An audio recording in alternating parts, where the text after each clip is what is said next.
How do you top your love for your cat? With a cascade of decadent savory gravy over a mouth-watering mousse pâté. Fancy Feast gems. 2 gourmet pâtés in one convenient pack. Simply peel and plate to reveal a pyramid shape that makes eating delightful and pamper her with an experience as extraordinary as she is. Turn the everyday into the extraordinary with Fancy Feast gems. Wish you could become a morning person? You know the type, up before the sun, early morning runs, first one to the office with donuts and a smile. How do they do it? Easy. With the new Galaxy Watch 8, sleep tracking and personalized insights from Samsung Health help you improve so you can wake up to a whole new you. One who, dare I say it, skips the snooze? It's possible. Train your sleep with Galaxy Watch 8. Learn more at Samsung.com. Requires compatible Samsung Galaxy phone, Samsung Health app, and Samsung account. For a limited time at McDonald's, get a Big Mac extra value meal for $8. That means 2 all-beef patties, special sauce, lettuce, cheese, pickles, onions on a sesame seed bun, and medium fries, and a drink. We may need to change that jingle. Prices and participation may vary. This podcast is supported by FX's English Teacher. Last year's critically acclaimed series returns to follow Evan, Gwen, and Marky as they vie for their students' divided attention. See why Cosmopolitan called its premiere season a masterclass of comedy, while Glamour raved it's the year's funniest and most heartwarming new comedy series. FX's English Teacher, all new Thursdays on FX. All episodes now streaming on Hulu. This episode is brought to you by Nespresso and Samra Origins by The Weekend Coffee Collection. Introducing Samra Origins. My collaboration with Nespresso is a connection to my roots, to my mother, Samra. Coffee that hits the right notes. It transports you. Crafted with unique notes and bold soaring flavors. Experience a taste that moves you. Nespresso and Samra Origins. Discover more at Nespresso.com. Tom, in life, are you a deconstructor or are you a classical chef? Kevin, that is so deep. I think I'm a traditionalist. My clothes are very traditional. I'm not really outside the box. I don't really think I'm a deconstructor or someone who's living life by putting an emulsified Caesar salad dressing. See, I'm a total deconstructor. And I don't mean like in the Michel Foucault sense. I mean just like I see those plates and I'm like, that's what I am. I like to collect information and spread it out.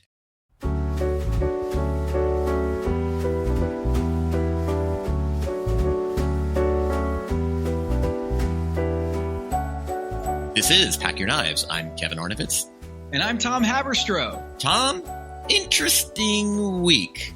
Our first little taste of personal conflicts, and I want to talk more broadly about sort of the personal conflicts of Top Chef, created, classify them a little bit. But an interesting week. What are your early thoughts? Yeah, I thought this one threw me for a loop in many ways. You know, you come into this episode thinking, oh, Robin's going to go home because she's now the heel of the show. Well, I don't know if she's the heel, but at least they're all piling up on her.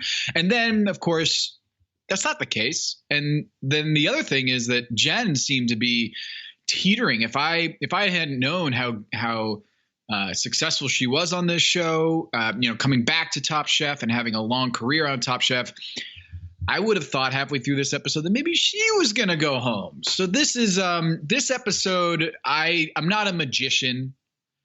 I really liked David Blaine back in like the early 2000s. Did you ever watch David Blaine? Hello, listener. It's producer Maze here to talk to you about Kindred. Now close your eyes like Owen Wilson during a job interview and imagine a way to travel that feels personal, comfortable, and connected without the price tags and the sterile feelings of hotels or short-term rentals. Now open your eyes and stop using your imagination because Kindred has made it very real. That's exactly what they do. Kindred is a members-only home swapping network. It's not a hotel. It's not a short-term rental. It's a smarter way to travel where each stay feels like home. Here's how it works. With Kindred, your home is your ticket. You earn credits by hosting fellow Kindred members, and then you use those credits to stay in over 220,000 homes in more than 100 cities worldwide. There are no hotel costs or rental fees just the credits that you've earned. Every stay comes with white glove service, 24/7 trip support, and $100,000 in hose protection. Make it easier for you to travel and enjoy yourself and not worry about details. I've used Kindred and I found an amazing home for a weekend getaway in an idyllic location with amazing views and great ambiance. It had everything I needed. And the best part was, it cost me $0. So apply now at livekindred.com and use code DINGS to join for free.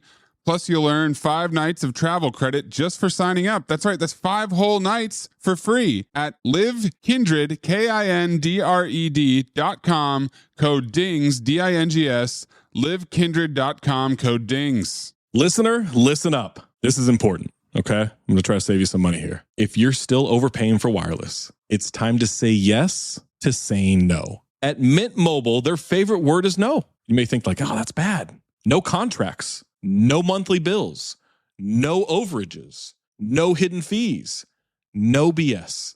Here's why I said yes to making the switch and getting premium wireless for $15 a month. You heard that correctly. $15 per month. Ditch overpriced wireless and the jaw-dropping monthly bills. And of course, there are all these hidden fees and stuff, but at Mint Mobile, plans start at $15 per month. All the plans come with high-speed data, unlimited talk and text. You're not doing like weekend and nighttime minutes or anything like that. And it's delivered on the nation's largest 5G network. Use your own phone. Don't have to get a new phone. Use your own phone with any Mint Mobile plan and bring your phone number along with all of your existing contacts. I switched months ago. People have asked, did you actually switch? Yes, I actually switched months ago, and I don't know what to do with all this extra money. I've cheated the system here. I've rigged something. This is an Ocean's 11 situation where I'm stealing wireless from Mint. That's how good a deal it is. Ready to say yes to saying no? Make the switch at mintmobile.com/dings. That's DINGS. That's mintmobile.com/dings. Upfront payment of $45 required, equivalent to $15 per month. Limited time new customer offer for first 3 months only. Speeds may slow above 35 gigabytes on unlimited plan. Taxes and fees extra. See Mint Mobile for details. Hello, listener. It's Producer Maze here to talk to you about Quince and their cookware. Cooler nights mean cozy meals at home, and Quince's cookware has made fall cooking so much more enjoyable. Their pieces deliver the quality and performance of luxury brands, but at a price that makes sense. And they look gorgeous on the stovetop, too. No matter what item you need to complete your kitchen, Quince has you covered. With 5-ply stainless steel pots and pans, nonstick skillets, chef-quality knives, and even ceramic bakeware, which is perfect for cozy casseroles or Sunday roasts. And when you look at these prices, you might think, how is Quince doing this? How do they deliver high-quality items similar to high-end brands that are half the price? Well, let me tell you, they partner directly with ethical top-tier factories to cut out the middlemen and pass the savings on to you. And it's not just cookware. I got myself some bath sheets. That's right. When you're a tall man, you have to use bath sheets, not bath towels from Quince. It's like drying off with the cloud. It's incredible. Upgrade your kitchen for cozy fall meals with premium cookware from Quince. Go to quince.com/dings for free shipping on your order and 365-day returns. That's QUINCE.com/dings, DINGS, to get free shipping and 365-day returns. Quince.com/dings. This episode is brought to you by 20th Century Studios' new film, Springsteen, Deliver Me From Nowhere, starring Golden Globe winner Jeremy Allen White and Academy Award nominee Jeremy Strong. Scott Cooper, the director of the Academy Award-winning movie Crazy Heart, brings you the story of the most pivotal chapter in the life of an icon. Springsteen, Deliver Me From Nowhere. Only in theaters October 24th. Get your tickets now. The family that vacations together stays together. At least, that was the plan. Except now, the dastardly desk clerk is saying he can't confirm your connecting rooms. Wait, what? That's right, ma'am. You have rooms 201 and 709. No, we cannot be 5 floors away from our kids. The doors have double locks. They'll be fine. When you want connecting rooms confirmed before you arrive, it matters where you stay. Welcome to Hilton. I see your connecting rooms are already confirmed. Hilton, for the stay. Are you a magician guy? I did not. And No, I'm not. No, I'm not. I don't do that. I don't like Penn and Teller. I couldn't tell you which one's Penn or which one's Teller. Yeah, I'm at a loss too. And by the way, I do like magic in a larger sense. So there's this place in Los Angeles that's been around for like forever called the Magic Castle, and you have to be a member to go, or you have to be invited by a member. And it's this old timey castle, and like you kind of have dinner and drinks, and then there are all these little nooks and crannies and rooms where there are different magicians doing different acts, and you just kind of roam around like, and it's like, oh, this one starts in 5 minutes. All right, let's do that one. It's like, it is truly bizarre and truly unique. That sounds like fun. I don't have any magic tricks. Are you like the uncle who knows magic tricks? I am not the uncle who knows magic tricks. I'm a bad uncle. No, I'm not great with little kids, and I think that I'm going to be a great uncle. I think that once these kids are sort of, little bit like adolescent, post-adolescence, come out to Los Angeles, hang out, like I think I'm poised to be a good uncle in the third and fourth quarter. I think right now I'm sort of a distant, do you want to hold the baby kind of uncle? Well, I think in this episode, I think the deconstruction aspect of it, I think it played very well. I enjoyed that. And I think we'll get into this later, but almost getting something that you wished for, or if they did a draft of foods instead of just pulling knives, I don't think that would have served them very well, because I think it actually didn't correlate whether you liked the dish that you got and how well you performed. Oh, totally. Because so that kind of brings us to a huge Top Chef debate, right? Is it good to just have something that you're overly familiar with, or is it good to just kind of throw it all away and start from scratch? No, I think the elimination challenge, which was deconstructing kind of a classic, not so much classical, but a well-known dish. I think on first blush, as you said, you want the simple dish, but I think you want the dish with a lot of components, because you can go a lot of different ways. Like, one of the reasons Kevin was able to win with chicken mole negro is not just because he's a great chef, but like there's a lot. I mean, mole by its very definition has like freaking 30 things in it. And so he can go crazy. Here's some little coffee beans or cocoa sprinkled, and here's the fig, and whereas fish and chips, potato, breading, and fish. I mean, she's got to do better. And I think, she missed an opportunity with like deconstructing tartar sauce a little bit. And, there's some ways to go, but I think the more elements in the dish, which is normally a disadvantage, becomes an advantage. So you would do well at this. So if you were still in the competition in this alternate universe, Kevin, and they asked you to deconstruct a cheeseburger, you'd feel like you could nail that dish. Yeah, I think you do this really great, like steak tartare. Okay. And, and I think, all right, so this is on the spot, right? So yeah. I did not give you this in this show pre-show notes. Right. Okay. So, so you have to deconstruct a cheeseburger on Top Chef. You have 30 minutes to go. No, not 30 minutes. Yeah. I get the full thing. All right, so here's what I'm going to do. I'm going to do a little onion tart on the plate. Because the caramelized onions that are on a really good burger. So it's sort of like, maybe I'll do, and I know this is against like, don't do 3 things, but I think with the deconstruction, you have to do, like, actually. You do. Like, they'll ding you if you don't do a couple different things. So an onion tart, a brioche for the bun with like, what would the brioche have that we need? Maybe would you throw the cheese in there? Right. So you know what? A cheesy brioche. Mm-hmm. So you get the cheese in the bun, you get the burger on that, you get the caramelized onion, and then a simple salad with some flair with lettuce and tomato, right? Like a little bit, you know what? Just a little tomato salad. You macerate the tomatoes in some good vinegar and, maybe some chives or whatever. And, that's how you do the tomatoes. Do you do like a sesame oil tartare type thing, like a little bit of just to give it a little bit of kick. And then just the sesame seeds on a Big Mac is what I'm trying to do. Actually, that's a great idea, right? And you could do that. And actually, you know what? I think there's a way to do some kind of like egg yolk special sauce right in the middle of that tartare. Oh, yeah. So there's your special sauce and your beef. You got the brioche and the cheese. You got the caramelized onions. You got the little tomatoes, kind of a little salad on the side. And there it is. Those are your 4 elements. I don't think you need the lettuce. If they ask me, I'm like, I freaking hate lettuce. It's just filler. And maybe they laugh.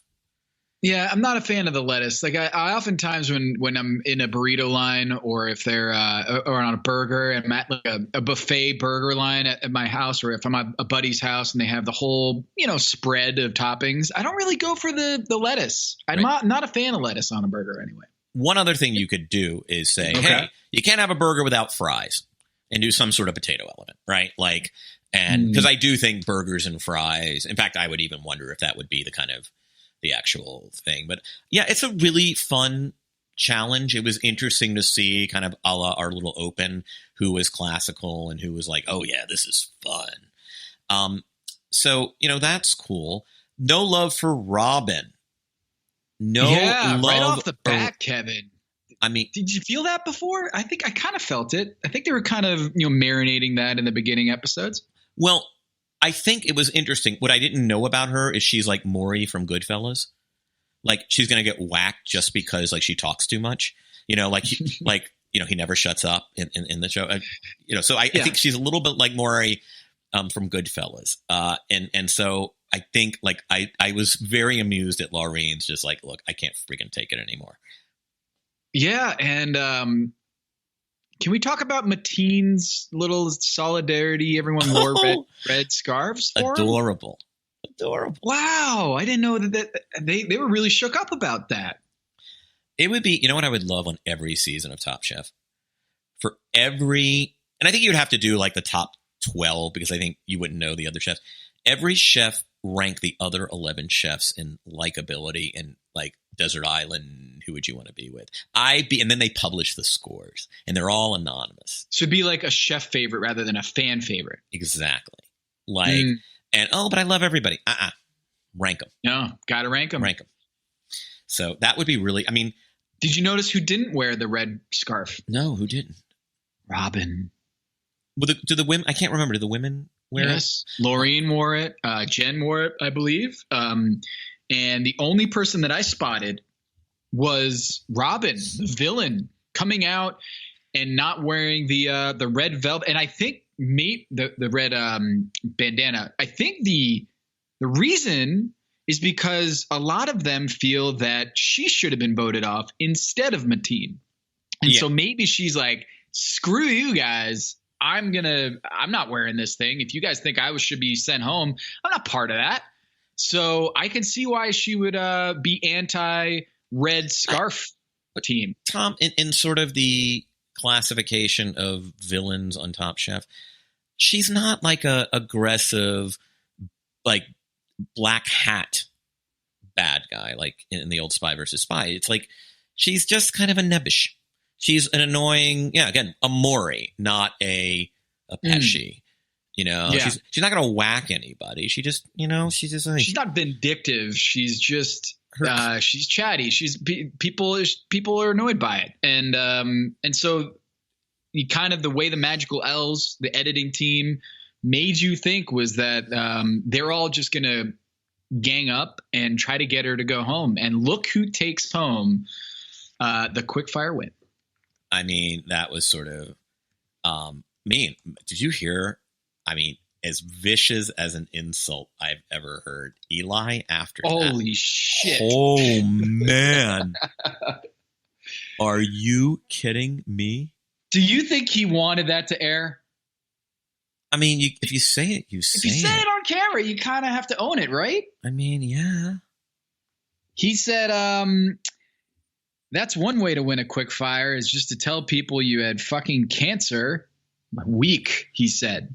Eli, I mean, she must be really annoying. I mean, must be for you to say that about another human being on the record, on air, a 2-time cancer survivor, and just just eviscerate her for mentioning that. And not even like, that's also a slight against the judge, right? Isn't that a slight against Michelle Bernstein too, that she was moved by the narrative of her dish rather than the actual dish itself? Well, we don't know that. And someone made the point that she likes very simple food. I have a Michelle Bernstein story. Let's hear it. So you know very well that Senora Martinez, her restaurant in the sort of early aughts. Design District, Miami. Yeah. No, actually late aughts, early teens was my off night hangout when I was marooned in Miami for like 9 or 10 months. There was this deconstructed Caesar salad that was so good. I used to think about it, and it was like my comfort food. And I get like a steak with it or whatever I got. And one day they take it off the menu, and I am like, oh, come on, maybe I can order it off the menu. And they just didn't have like the ingredients or whatever, or they wouldn't do it for me, And on the way out, it turned out Michelle Bernstein was holding court in one of the booths. And I came up to her. I said, I just want to tell you how much I love. This has become my home away from home. And it's just amazing to have a restaurant that can do that for you. I'm here for a year and I needed a clubhouse and you've provided it for me. And they also had a TV in the back bar so I could watch I could watch the games or whatever. And I said, she's like, oh, thank you. And I said, I have one request though. I'm devastated that this deconstructed Caesar is off the menu. That is not only my favorite dish, and that is truly one of my favorite dishes of the last 10 years. And she's like, thank you. But, I think one of the funs of having a restaurant is you kind of switch up the menu. And I said, I know. Can you switch up something else? And I think like at a certain point out, she's like, yeah, okay. I'm done being nice here. Like this is his problem. But I love that deconstructed Caesar. Wait a minute, Kevin. Are you saying that maybe Top Chef inspired her to put a deconstructed Caesar on her menu? No. Oh, I wonder. Yeah, right. Because, no. What year is this? 08, 09? Maybe. That Michael will well, tell me about the dish. What did you love about it? Oh, I mean, it had, I think, this emulsified egg that is just like so good. Like I'm such a sucker for egg yolk. I mean, sometimes I'm going to confess here. I've been known to eat egg yolks raw. I mean, I love I love egg yolk.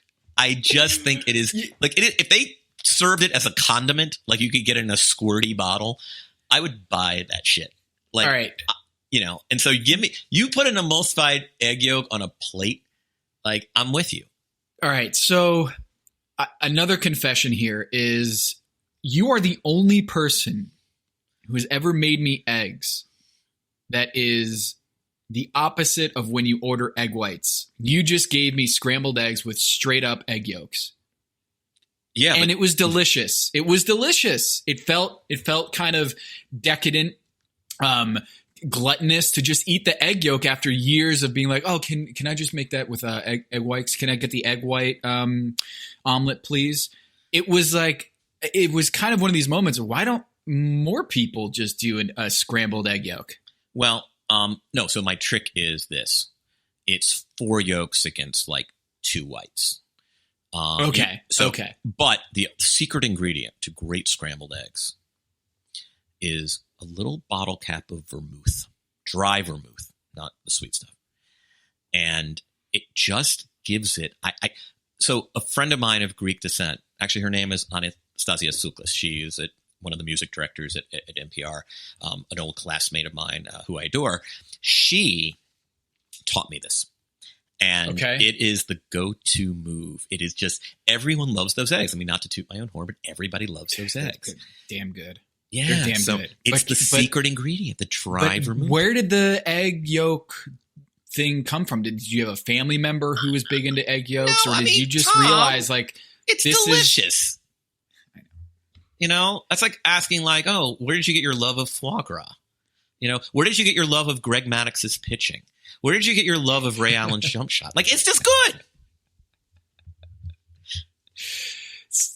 I can't argue, but you never see that on a menu. Is actually at Michael's Genuine they have this wonderful egg yolk dish So I can't say that no one does this or how rare it is, but I will say to the people here, if you do have the chance to have Kevin Arnovitz cooking, please order the scrambled eggs. It is delicious. Back to the show. Wait, yes, Michael Voltaggio has one of the great egg yolk dishes of all time at Inc.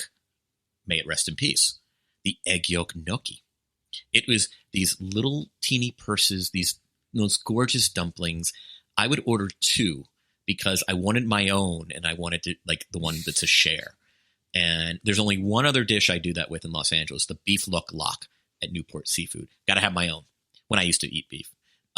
So that's how strongly I feel about Michael Voltaggio's egg yolk gnocchi. So let's talk about Michael Voltaggio because he does this deconstructed Caesar salad that may or may not have inspired Michelle Bernstein to do it at Senora Martinez there in Miami.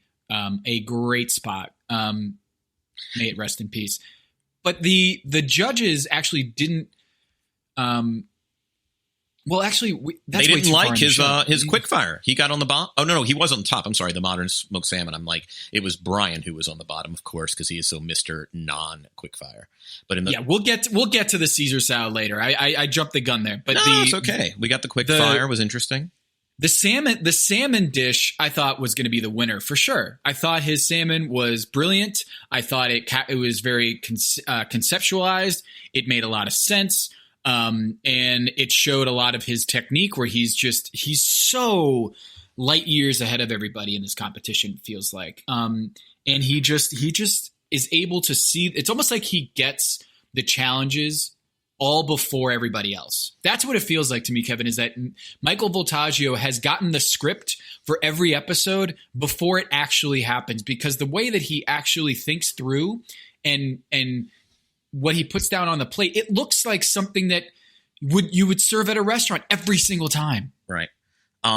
He's incredible. I think it's just he's a fast thinker, and I think that's one of the great things. I have to pick on your favorite character, Ash. Yeah, I got to pick on him, and I'll tell you what. This guy is Mr. Overpromise and Underdeliver. I feel like every single quickfire, I'm going to do this. I'm going to do 2 custards. Oh, never mind. It didn't work. I'm going to do a soap ad. Yeah, it didn't, thing. I'm going to do sweet potato ice cream. Well, it kind of turned into a custard. I just feel like his whole thing is I'm going to do X. It didn't work out. And he kind of sheepishly tells the quickfire judges, yeah, I was trying to do X. But I love the guy. He ran out of the juice, the jus when he did the Ron dish too. Yeah, but it's just like, he's always like, how many times in quickfire does he declare I'm going to do X and he cannot pull off X? And you're right. I don't mind the ambition, but at a certain point, are you going to deliver? Or are you just going to sheepishly be in front of the judges apologizing for not being able to, come through on your dish? And I just feel like that's every freaking time. I'm going to do, what is I'm going to do 2 custards. Like, by the way, asparagus in the sweet one, and so I end up doing asparagus with the peppercorns. And he ends up on the bottom again. And, I don't know. Yeah, you're right. You're right. You know what he didn't do? What? A scallop. What? This is Top Chef, not Top Chef scallop. Man, 3 out of 12, 25% of the chefs, Tom. I'm doing the calculator in my head. 3 out of 12, 25% did scallops. And actually, didn't one of them do exactly the same way, the crudo and the sear? Yeah. Like Ashley did crudo and sear with puttanesca, and Jen did crudo with butter sauce. Ashley was like, here's 2 scallops. One is salty and one isn't. I was like, what? the whole angel and devil aspect of this challenge, the duo, it left open to interpretation, and that was really exciting to see. Is that let's see what they put together, and some of them were just like, what? How did that make any sense? And I know one of the great ethoses of this show is just reverse engineer your idea, is just come up with a concept and then tell the story and make it fit. But in this one, you kind of had to have 2 separate things. And I think Kevin did well with his deviled egg. of course, pork. There are so many scallop dishes that I can't imagine you were going to separate yourself if 25% of the field is doing a particular dish. I think the judges are just tired of that. Eli got on top with his scallops. He did one with the radish top pesto and then, the barley and brown butter risotto with the scallop, which just sounded great. Eli's an interesting contestant. I feel like on Top Chef every season there's an Eli. Like there are these bursts of creativity. He makes food that looks really yummy. And, but he's kind of a middling contestant. And I feel like that is sort of almost an archetype in Top Chef. And, he'll finish in the middle. He'll be out somewhere between, 6 and 10. And I think actually, I have not looked at the results since we declared we were going to do this. Like I purposely have not. I mean, I know what the finale is just because it's, I remember that and it's memorable. But Eli, you're right. He's just kind of in the middle. Like he's just always in the middle. And he's boys with Kevin. He had that zinger on Robin, which was, awful. Again, I'm just going to call it. It's awful. And I think anybody who's like, look, I'm a kind of Lenny, Bruce, George Carlin, in the current cultural debates, I'm firmly on the free speech, free expression, free thinking side. I'm not saying he shouldn't be allowed to say that. It's just demonstration of real assholery. Like it just is. I mean, anybody who's had anyone dear to them fight cancer and lose, look, it's a sentimental play by Robin. I admit it. Sure. But she's got to actually perform the dish. The dish has to be good. This dish has to be good, and it's a contest. And by the way, what's ironic is, look, I think Kevin rightfully in season 17, his friend Kevin, was staring down death, and it's a huge part of his narrative. And I think, look, very much there's a reason in this show at some point or several points in the season they will ask you to prepare a dish that reflects sort of the great story arc of your life or based on an event in your life or your childhood. And I always like those challenges because I think kind of interpreting personal narrative is a cool thing. And, you can do that in different mediums. I mean, you can do that in Tom, you're working on something that does that. And you can do it in a short story. You can do it in an essay. And, doing it with food is really interesting. And it's not something I ever thought of before I started watching Top Chef, that a dish can be a reflection of someone's, personal story. So I don't mean to be schmaltzy, and I don't know that I would care for Robin. I'd be one of the annoyed. I just think it's total assholery. It is. And again, I don't know what the hell she is like off camera to yield such a response like that. So Eli gets in the top 3 along with Michael Voltaggio. Robin wins it, and I did notice that Michael Voltaggio was not clapping when she won. He doesn't need to get the pom-poms out for Robin or for anybody else who wins. But it's clear from even what Jen Carroll said earlier in the show that Robin's gotten lucky so far. Mike Isabella is not a fan of her. Said that she can't cook for shit, and it's got to sting. It's got to sting. But I want to talk about one chef here before we move on to the elimination challenge. I think I know who it is. Brian Voltaggio. Yep. Brian Voltaggio's it's like watching Greg Maddux. Well, actually, Greg Maddux can hit. But it's like watching a starting pitcher hit where it's like you can be throwing. Shaq doing free throws. I think you made that parallel. Yes, Shaq doing free throws. Yes. I might have even brought that up with him in person or on Zoom. This is hilarious. He tries to do the devil and the devil and the angel with like a white coconut lychee custard or whatever it was, and then the dark chocolate, whatever. And it looked like vomit on the plate. I don't know. It looks like he dropped two paint cans onto the plate. And I disagree. I thought Michelle Bernstein did not like it. She was not a fan, and he finished in the bottom 3. And it feels like this is a recurring nightmare for Brian Voltaggio, even from this episode of Top Chef, that he has an Achilles heel, a blind spot for the quickfire, and he's just trying to fight. I have another idea for a quickfire.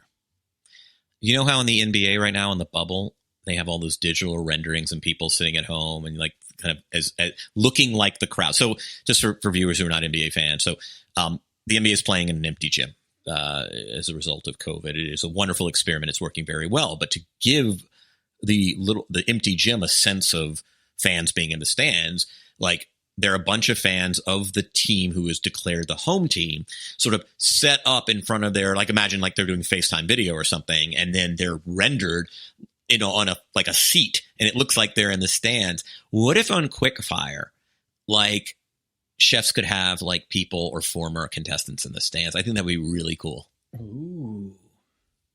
You know what? Maybe we need to forward this over to Deneen, and get this as part of the next season. Whenever that is. That would be really cool. You could have fans of the show. You could have former chefs. You could have, like, one of the big ones is mascots, which I think is kind of funny. Yeah. Anyway, it's something I thought of this week. But you liked Brian Voltaggio's dish. No. Look, again, the great flaw of this show, and there's nothing they can do about it until like somebody, like in 100 years, we'll have the technology, is you can't taste the food. And at the end of the day, we can debate, we can argue who had the best dish. At the end of the day, I didn't taste it. Yeah. All I'm saying is, I don't think the presentation was a problem. I just like, okay. I've had great looking dishes that look deconstructed. I don't think it actually had this great black and white quality, which is what he wanted to do. I just think clearly it didn't taste great. So, and yeah, you're right. I don't know that it's her aesthetic, but nevertheless. Kevin, let's move on to the elimination challenge. Absolutely. I loved this challenge. I knew it. As soon as I heard it, I was like, ooh, this is going to be really, really good. And Kevin's going to love this. I thought it was really interesting to see how they interpreted deconstructing. It just requires creativity.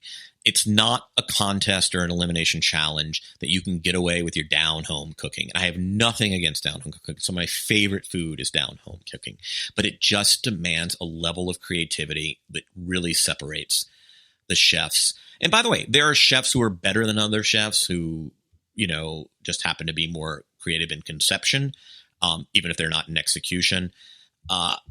You know, I thought Eli's dish, he kind of finished in the middle, his sweet and sour pork, and he did like the pork croquettes, was very smart, you know, but I think it really, really tests the boundaries of their creativity. And I love any challenge that does that. Okay. So in this case, they drew knives and they didn't get to choose their dish. And, you know, Ron gets the paella and he says paella and just gets really excited because he makes this dish all the time. It's a staple of his restaurants. It's a staple of his cooking. And he gets really excited about this. Meanwhile, when Michael Voltaggio gets Caesar salad, I'm thinking, oh man, he's got to be really pissed about that. No. Michael Voltaggio was doing backflips for the Caesar salad because he had a few elements that he could play with, and he nailed the dish. Then on the other hand, you had Jen Carroll, who was just in the mud the entire time, not happy about it, playing hard to get with Tom Colicchio, just playing keep away. I loved that. That was one of my favorite moments in recent mystery on the show. Like, can we get like a video, just a raw video of her just playing like a magnet flipped on its side where she's just running away from Tom? Well, the irony of that, of course, is, and I adore Jen, and I think she's one of our favorite contestants ever, is the time she did like use to get away, she would have been better off being really curt with him for like a minute when he kind of sticks his nose in her prep. And that was the thing. Like, she must have spent in aggregate 3 minutes playing keep away. Well, shit, just suck it up, get the thing. And I say this with great affection. It was great. And the funny thing is that her dish turned out really well. I did not expect that. But my larger point here, Kevin, is, do you think there's any correlation to what dishes they got and how well they performed? No. Like you just have to have a base of creativity, right? No, I mean, some people who had really like pot roast. In fact, pot roast and mole negro are on the ends of each spectrum. Like, I was concerned for Ashley. Me too. It's basically pot roast and potatoes. Like where's the deconstruction? I mean, what are you how do you deconstruct a hunk of meat? Like, I don't know. You could do it like 3 ways, but that wasn't the challenge. I think they would ding you for that. And she just nails it. And, I get that like pot roast can often be served with carrots. I totally forgot that. And she does the crispy shallots, the potato puree, and she does a seared strip loin. And I just think that was hard because there's not a lot to draw from it. Whereas Kevin Moley has, as I said earlier, like a gazillion ingredients. Yeah, so explain to me why her pot roast, Ashley, was deconstructed. Well, that was the challenge. What do you mean? But I'm saying it didn't seem very deconstructed to me. It seemed like a hunk of meat and then the ingredients surrounding it. Well, no, I mean, I think I've seen pot roast almost served as this kind of almost a stew where you have those little sliced mushy carrots and potato, like a little wedge and triangle potatoes. And so I think it was like, that was her thing, is pot roast is often served this way. And I'm going to those elements. She included those elements. I forgot about those elements, but they're still really like, it's a stretch in some ways. You're right. Like often it's not, I just was worried that they might be looking at the dish or the plate and being like, how, I don't know, inverted is this very much? But I think Toby Young said it was the best cooked meat of all of the dishes they tasted. A little talk about Toby Young. So did Gordon Ramsay exist before Toby Young? Was Gordon Ramsay kind of like the Vince Carter after Michael Jordan, or was it the other way around? Like Toby Young as the really loud, abrasive, just rip your heart out TV chef. Was he before Gordon Ramsay? I don't know, but he kind of moved out of food at a certain point. Like, food has only been one chapter of his life. He's a Tory, so he's kind of on the right in the UK. I think he was at the Spectator for a while, which is I would call it maybe center right in the UK. So that whole the glorious exchange with Michelle Bernstein, that isn't kind of totally off base for him to mock people who have indigenous pronunciations. Oh yeah. I mean, look, he's a old school Oxford question time, like just provocateur. Like he is big time. And he actually got in a little trouble. Like he sort of subscribes to a certain Darwinism that some people might call eugenics, and they might have a point. And he's sort of like quasi-canceled. And I also think he might have. No, actually, never mind. But yeah, no, but yeah. So Toby Young is not Gordon Ramsay for reasons that he's not loud and abrasive in a kitchen. It's just other things that he's been a part of. No, he does not fuck around. I mean, he is. He does definitely. Yeah, and he's kind of moved on to, but it's part of his persona, like the provocateur. I wouldn't call it a shtick because I think he's probably legitimately combative, but that is his story. So, I mean, I love him on the show. I mean, I got to tell you. Yeah, he was good. He was good. And I do think that we always need a judge who's just, unfiltered and will just say the thing that you might be thinking, but you're too polite. Like that's always a good person to have on the show. And Tom kind of plays that role. And Padma does too. But I do think that he was integral to this. And I kind of forgot that Penn and Teller, part of their gimmick is that one talks and one does not. And I thought that was kind of delightful on this. Yeah. I mean, one of the great things about Toby Young, we can close this out, is he also just kind of distills it down. This is the dish I would least like to eat again, which is just like when it all comes down to it, you can debate, but really it does come down to that. I mean, yes, there's some creative considerations, but this is the best cooked meat. Like I appreciate that he distills it down to a certain criteria that help us make sense of the show. Yep. That's right. And like Ash, I would be terrified to be serving him shepherd's pie. But again, like, he can't execute. I mean, I love the guy. potatoes. The potatoes. It's 2/3 of the dish, but I somehow just couldn't do it. I couldn't pull it off. And I'm sorry, but I hate to say it. Like, it's not that hard. Like, it's not that hard. I've done purees. Like, I'm not that advanced a chef. I mean, dude, it's like it's always something with him. It's always something. And I adore this guy. I mean, he's just one of the more likable characters in recent memory on Top Chef. But dude, he just, like, it's always something. There are always people in life. Eric always says this. Like, they're the always something people, and many of them are your friends. But there's always a complication to the plan, to the evening, to the relationship, and he's that guy. Let's talk about Mike Isabella. Yeah, chicken Florentine. He doesn't know what a chicken Florentine is. I thought it was eggs. Was it eggs Florentine or eggs Florentine? Sorry, eggs Florentine. Right. Eggs Florentine. He didn't know what Florentine was. He didn't know what country it's from or what origin it's from. And surprisingly, maybe not many of the chefs did, or were they playing coy? That's my question to you, Kevin. When he's asking about, hey, do you know how to do a Florentine? Do you think the other chefs in the house were like, I don't know what you're talking about, Mike? Well, someone said, like, and I know I see it on brunch menus, and I know I think it's like eggs Benedict, and there's some spinach element. I don't know exactly what it is, because it's just not my thing. But I don't know. Like, it is one of those things. I mean, someone who was it, Lauren? Someone is like he's like, is it this? Is it Italian? Is it? She's like, it's Florentine. Florentine meaning it's from Florence. Yes. So I don't know if, like, the Medicis are getting in on this. I mean, who the hell knows where it comes from? No one orders it ever, I don't think. And I feel for Isabella going blind into this. Don't hate on a sautéed spinach, please.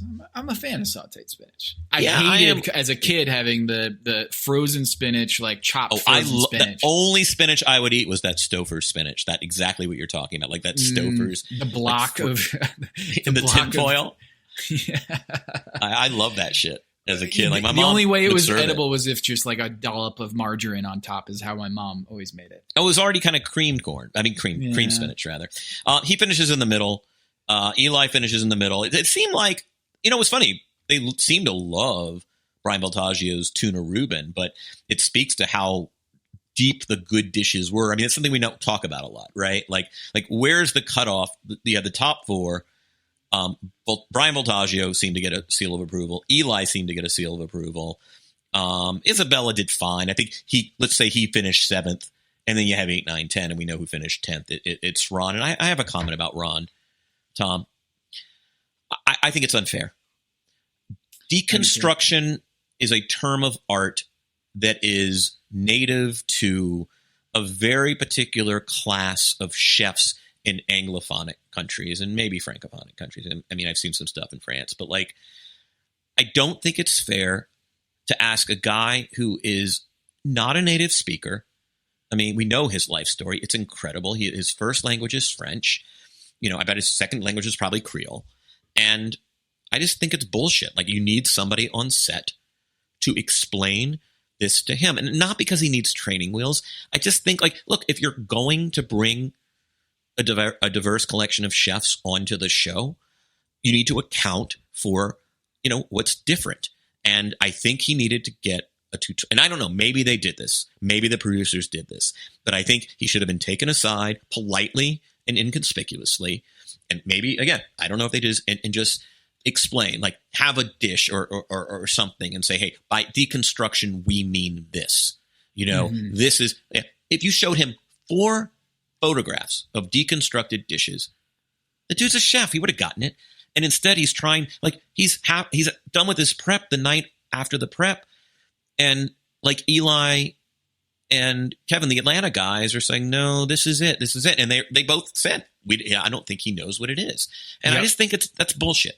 I think the show needs to account for that, not leave a guy treading water, not knowing the challenge. I felt the same way, Kevin. I'm glad you brought this up, because I felt the same way, where I thought it was a linguistic disadvantage, where he just simply did not understand the dish or the challenge, because you saw how I could play him saying paella like 100 times because it was so much joy in getting that dish. Because what a serendipitous thing is, like, he, of all the dishes that he could have had to make, he got the one that he has made a billion times. That speaks to his soul. And so when he's coming up to the table, I'm cringing because I know what they're thinking. I know what the judges are thinking. It's, he didn't get this at all. Right. And whose fault is that? I mean, that's what I'm saying. I don't believe in sort of pandering or you know, that someone should get a leg up. I think that you need to account for personal, I mean, just what each person brings. And if you don't bring English as a native language, if you know, I mean, he clearly thought deconstruction was like, oh, it means taking one ingredient out. And it's like, he needs to be briefed. Okay. Kevin, that aside, he produced a pretty shitty bowl of food. He did. So even if he didn't, maybe it caused him to overthink things. He was in a fog of confusion, and it made him just not cook the rice correctly. But he was told by the judges that it was at once soggy but dry, oily. It was a sad bowl of food. So putting aside the unfair disadvantage that he was confronting here, I also think he just did not cook it well. Yeah, I mean, and that is a thing. And I think had he cooked it, if it tasted good, I mean, I think Tom called it a sad bowl of food. You know, I'm sure one of the other twos, which were really, I mean, those are some clunkers. Ash's, as I mentioned, shepherd pie had no potato element, and kind of butchered the lamb cut. Fish and chips with Lorraine's fish and chips with no actual chips, really. Got that. Yeah. I mean, a dry fish. I mean, one of the great things about a fish and chips is that it's fried and it's juicy, and she just didn't have that element in there. You can't nail either element. I mean, I'm not saying potato crisp. Look, when you're working with ovens that aren't familiar to you, it is tough. I do feel for her, but just get it done. Have a contingency. You know, like, you could have done anything. Like, potatoes are really flexible in this challenge. You know, you could do anything, and you could do like a duck fat potato dish or whatever. I mean, I don't know if they've done that, but I mean, it's just like both Ash and Lorraine, I think, had straightforward, you know what the components are, dishes. And I mean, I don't know, maybe my first thesis is correct that the more simple the dish, actually the harder it is. But I just, like, you can't execute potato crisps. I mean, really? You know, have something that are thick. Like, here's how I would do it, and I don't know if she did this. Have them a whole batch, different thickness. So if you do burn, by definition, you're going to have other ones that are a little thicker done. I mean, you can create, like, I mean, you can cut 75 discs easy. There were 5 plates? I mean, you could easily do. Yeah, I mean, I just, come on. Yeah, Lorraine was probably the closest to going home, besides Ron. And, I thought it was Ash. Yeah. Again, don't forget, Toby said it's the dish I would least like to eat again. Yeah, you're right. They were all clunkers. You said it. They're all clunkers. And just to hit on right before we I have a where are they now? Okay, before we get to that, Eli's, this is a big part of the show to me. Eli brought a pressure cooker from home. Then it got destroyed in the transit. You're right. And then he taped it together with the blue, packing tape or painter's tape. I think it was painter's tape, actually. The blue painter's tape tried to seal it together, and then it blew up in front of Brian Voltaggio to top it all off, Kevin. And this is the part that just drives me crazy. There were apparently multiple pressure cookers in the kitchen that weren't broken. This is a health and safety violation by Eli. How do you do that? A pressure cooker, isn't that used in terrorist bombings? Pressure cookers? I mean, and so despite his comment to Robin and despite this, I tend to like Eli, but I got to tell you, what is it? Your blankie? Like, come on, yes. man. And by the way, it's clear, like, it would be one thing if it were some deluxe, like the greatest by definition, it is defective. Like, Yes. what is this sentimental thing about an appliance? Like, you're nice, taping I it get. together with painter's tape. What are you doing? I mean, come How did any lawyer from Top Chef or Bravo not step in and say, this is a horrible idea? We have got perfectly usable, brand new pressure cookers over here. And if you don't know how to use that other pressure cooker, we've seen this 100 times on Top Chef, is that the pressure cooker doesn't work. Maybe there's a certain, using your own baseball glove or your blankie to your point. But dude, you're in a kitchen with multiple other people in close quarters, and you're going to use a defective pressure cooker when they're freely available, perfectly good pressure cookers available? What? And by the way, Brian Voltaggio, the Zen master, because I assume if he were upset, we would have seen a little upset. I mean, that's part of the show. Like, dude much respect. I mean, to have I would have lost it. Someone do something. Exactly. I would have been like, what the fuck? And he's just Buddha on the mountaintop, man. Like, he is just, I have such admiration for that. Ron Duprat, where are they now? Ron is currently the food and beverage director at a country club in Amarillo, Texas, after serving in that capacity for a couple of years at a country club in Carmel, Indiana. Did you happen to see in 2010 what he was named? No, what was he named? A culinary ambassador by Hillary Rodham Clinton. No way. Yeah, I didn't know that there was such a thing, but apparently the Secretary of State, Hillary Clinton, named Ron Duprat a culinary ambassador to the United States. So that is pretty damn cool, Kevin. Super cool. Now, I would love to be named anything by the Secretary of State. The culinary ambassador, no less. So Amarillo, Texas, I've never been there. I've only heard it in some like Texas country songs. But congrats to Ron on getting that honor in 2010. And I do remember earlier, I think maybe last episode, I mentioned he and Mateen were hanging out like a couple months ago, which was really cool to see a decade later. So the bonds of Top Chef are still there and have not been broken. That was really cool. And seems like a really fun guy and a fan favorite. So cheers to Ron, even though he doesn't drink, or, last week we established that he's not very good at creating any sort of cocktails. But cheers to Ron, and cheers to Michelle Bernstein, Kevin. Yeah. For just destroying Toby Young on that one. That was great. That interaction. Yeah. I mean, I didn't consider who's right or wrong. I mean, I guess Toby has a point, but I mean, I'm sorry. Hey, the answer is we do it for some things, we don't do it for others. I mean, the English language is pretty contradictory in a lot of ways. But do you have any closing thoughts, Tom? The preview for next episode, it appears, although we do not know for a fact, they didn't say it, they are going to cook in the house. And it seems more vendetta between Robin and Isabella. So we've got them cooking in a house. I think Mike Isabella tripped and fell. So it should be an interesting challenge. I hope it's better in terms of the cooking than the desert challenge. But Michael Voltaggio, the preview says he is worried about getting sent home. So lots to come. For Tom Haberstroh, I'm Kevin Ornovitz, and this is Pack Your Knives.